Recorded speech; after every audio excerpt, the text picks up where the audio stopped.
शहर की सबसे पुरानी यूनिवर्सिटी की लाइब्रेरी रात को पूरी तरह सन्नाटे में डूबी हुई थी। उस रात सारे छात्र जा चुके थे। लाइब्रेरी में सिर्फ आरव ही अकेला बैठा था। एग्जाम नजदीक थे, इसलिए आरव पूरी तन्मयता से पढ़ाई में जुटा हुआ था। घड़ी ने रात के 8 बजाए, लेकिन आरव की नजर अब भी किताब से नहीं हटी। पुरानी ट्यूबलाइट हल्की सी झिलमिलाई, जिससे आरव एक पल के लिए चौंक गया। आरव ने पहले तो ध्यान नहीं दिया, लेकिन अब उसे सन्नाटा कुछ अजीब लगने लगा था, जैसे हवा अचानक रुक गई हो। माहौल और भी भारी महसूस होने लगा।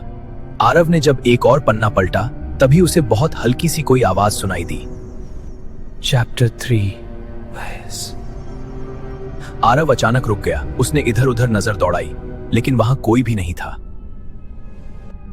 शायद दिमाग का धोखा होगा, आरव ने खुद को समझाने की कोशिश की। वह फिर से पढ़ने लगा, जैसे कुछ हुआ ही ना हो। लेकिन वही आवाज दोबारा आई, ठीक वही शब्द दोहराते हुए। आरव का दिल तेजी से धड़कने लगा। उसने झटके से कुर्सी पीछे घुमाई, लेकिन वहां अभी भी कोई नहीं था, बस खामोश किताबों की कतारें।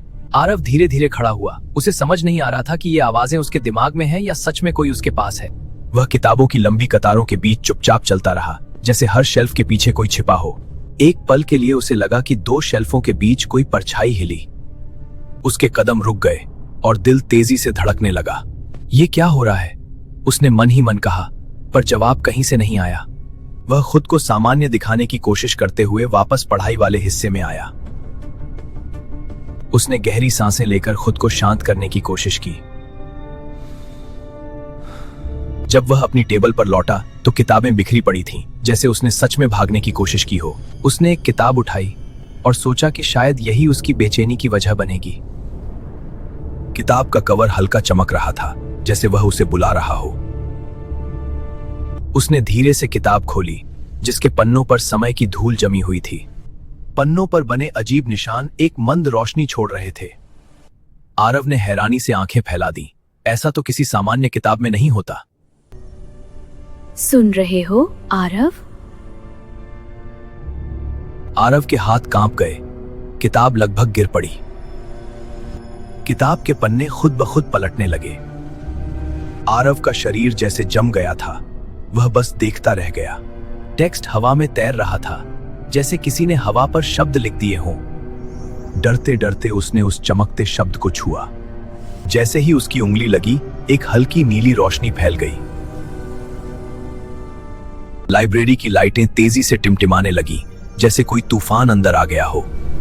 शेल्फ हिलने लगे और पन्ने हवा में उड़ने लगे। आरव ने हाथ से अपना चेहरा ढक लिया। चमकते शब्द मिलकर एक दरवाजे जैसा आकार लेने लगे।